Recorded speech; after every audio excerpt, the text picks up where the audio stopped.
வாசல்னு சொல்றோம், பரமபதம் விளையாடுறதுன்னு சொல்றோம். என்ன அர்த்தம் அது அப்படின்னா, படிக்கட்டுக்கு மேல போனா மேல் நோக்கி போறது, பாம்பு வழியா வந்தா கீழ் நோக்கி வர்றது. அப்படின்னா என்னன்னா, ஈரேழு லோகங்கள் அப்படிங்கிறது நமக்குள்ள இருக்கக்கூடிய சைத்தன்யம் மேல் நோக்கி போறது. அது படிக்கட்டுல மேலே ஏறி போற மாதிரி, சைத்தன்யம் கீழே இறங்கி வந்தா பாதாள லோகத்துக்கு போற மாதிரி. பாதாள லோகம் எங்க இருக்குது? பிரம்மலோகம் எங்க இருக்குது? எல்லாமே இந்த பூலோகத்துல தான், தனியா வேற எங்கேயுமே இல்லை. அப்படின்னா என்ன சொல்ல வராங்க? இது ஒரு சக்தி. ஆன்மா அப்படிங்கிறது சக்தி. இப்ப எங்க பாட்டிக்குள்ள ஒரு சக்தி இருக்கு. அந்த சக்தி எத்தனை உருவங்களா ஆகி இன்னைக்கு இந்த கமலமாலா வந்து உட்கார்ந்து இருக்காங்கன்னு தெரியாது. அவங்களோட சைத்தன்யம் மேல ஏறித்தா ஏறலையா அதுவும் நமக்கு தெரியாது. அவங்களுக்கு தான் வெளிச்சம். அவங்க வாழ்நாள்ல அவங்க இத்தனை பிறவியில அவங்களுடைய ஆத்மாவை அவங்களுடைய சைத்தன்யத்தை மேல் நோக்கி கொண்டு போனாங்களா? ஆனா நம்ம என்ன நினைக்கிறோம்? இறந்தப்போ அவங்க பகவான் அடிதான் போயிடுவாங்க, ராமா ராமா கிருஷ்ணா கிருஷ்ணா நாராயணா நாராயணான்னு சொல்லிட்டு அவங்களுக்காகவாவது நாம சொல்லி அவங்களுடைய சைத்தன்யத்துல மேல் நோக்கி போகும்போது அடுத்தது பிறவின்னு ஒண்ணு இருந்தா இன்னும் மேல் நோக்கி அந்த சைத்தன்யத்தை அவங்களா உணரக்கூடிய அளவுக்கான ஒரு விஷயத்தை கொடுக்கணுங்கிறதுக்காக எல்லாம் இங்க உட்கார்ந்துட்டு 3 மணி நேரம் 4 மணி நேரம் நீங்க அந்த பிரம்மாவையும் அந்த கடவுளையும் நம்ம கூப்பிட்டு இருக்கோம் இல்லையா? சோ அப்படின்னா என்ன இருக்கு?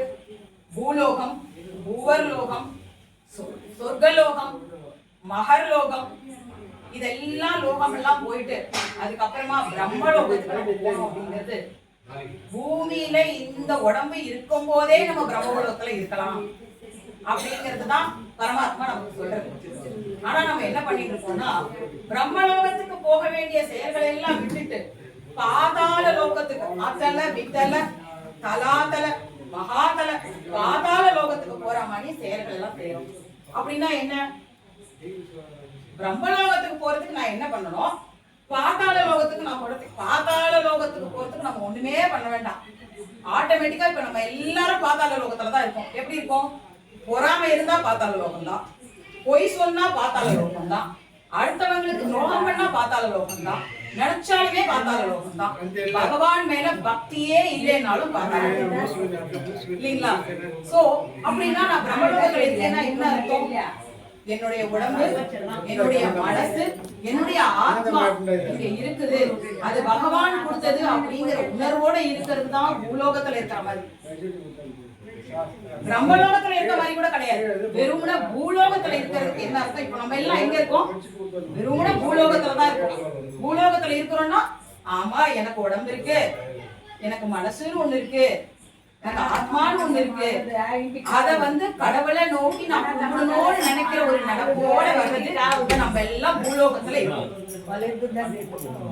பூலோகத்துல இருக்கோம் இல்லைங்களா? அப்போ எப்படி நான் பூவர் லோகத்துக்கு போறது? எப்படி நான் சொர்க்கலோகத்துக்கு போறது? எப்படி நான் பிரம்மலோகத்துக்கு போறது? அதுவும் எல்லாமே இங்கதான் இருக்கு. பிரம்மலோகத்துக்கு போறதுன்னா என்ன அர்த்தம்? பற்றற்ற நிலையில நமக்கெல்லாம் 4 இது இருக்கு. பிரம்மச்சரியம், கிரகஸ்தா, வானப்பிரஸ்தா, இந்த 4 விதமான செயல்கள் எல்லாம் இருக்கு இல்லையா? எல்லாம் என்ன நினைச்சுக்கிறோம்? பிரம்மச்சரி அப்படின்னா ஒரு 8-12 வயசுக்குள்ளதான் பிரம்மச்சாரி. யாருப்பா வானப்பிரஸ்தா பண்ணுவா? 60 வயசுக்கு மேலதான். கிடையவே கிடையாது. நம்மளுடைய ஆச்சாரியார்கள்லாம் 10 வயசு 12 வயசுலயே பெரிய ஆச்சாரியர்களா மகான்களா மாறினாங்க. அப்படி மாறுறதுக்கு அவங்களுடைய சைத்தன்யம் மேலோக்கி போய் இந்த பூலோகத்துல இருக்கும் போதே அவங்க பிரம்மலோகத்தை அடைஞ்சிட்டாங்க. அதனாலதான் அவங்க எல்லாம் வந்து அபூர்வ பிறவிகளாகவும், நம்மாழ்வார் பிறந்த நாள் அப்படிங்கிறது ரொம்ப ரொம்ப விசேஷமான நாள். அதுல பகவான்கள் கூட பிறக்காத ஒரு நாள் நம்மாழ்வார் பிறந்த நாள். சோ நம்மளுடைய ஆத்மா அடுத்த லோகத்துக்கு, அதாவது அடுத்த ஜென்மத்துல எப்படி வரணும் வரக்கூடாதுங்கிறதோட கடவுளை போய் அடையணும் அப்படின்னு சொன்னா நம்ம இப்பவே பிரம்மலோகத்துல இருக்கிற மாதிரியான சைத்தன்யத்தை வச்சுக்கணும். பக்தி மட்டும்தான் அதுக்கு முக்கியம். பக்தி மார்க்கத்துல நம்ம போகும்போது நமக்கே பொறாம வராது இல்லைங்களா? பொறாம வராது, எதுவுமே வராது. சோ நிறைய புராணங்கள் எல்லாம் நம்ம படிக்கும் போது பாத்தீங்கன்னா, ஒரு கொல்லனோடு இந்திரனை கொல்லணும்னு வர்றவங்க கூட பகவானுடைய நினைப்பு வந்த உடனே அந்த கொல்லணுங்கிற எண்ணம் கூட போயிடுச்சு. ஒருத்தரை கொல்லணும், ஒருத்தருக்கு கெட்டதை பண்ணணும் அப்படிங்கிற நினைப்பு நமக்கு இருந்தா கூட கடவுள் மேல பக்தி பண்ணிட்டு கடவுளை நம்ம நினைச்சுட்டு இருந்தாலே அந்த கெட்ட சுபாவம் நம்மளை விட்டு தன்னால விலகிடும். யாருக்கெல்லாம் குரூரமான புத்தி இருக்கும், யாருக்கெல்லாம் குரூரமான செயல்கள் செய்வாங்க அப்படின்னா பகவானுடைய அனுகிரகமே இல்லாம பகவானுடைய சிந்தனையே இல்லாம இருக்கிறவங்களுக்கு தான் அந்த மாதிரி குரூர புத்தி எல்லாம் வரும். அதுதான் அசுரர்கள் தேவர்கள். நம்ம அசுர குணம் படைத்தவர்களா தேவகுணம் படைத்தவர்களான்னா சினிமால வர மாதிரி கடவுள் பாதி மிருகம் பாதி. சோ அந்த கடவுள் பாதி மிருகம் பாதிய கடவுளா மாத்துறதுக்காகத்தான் உங்களை மாதிரி ஆச்சாரியார்கள் எல்லாம் வழி பண்றாங்க இல்லையா?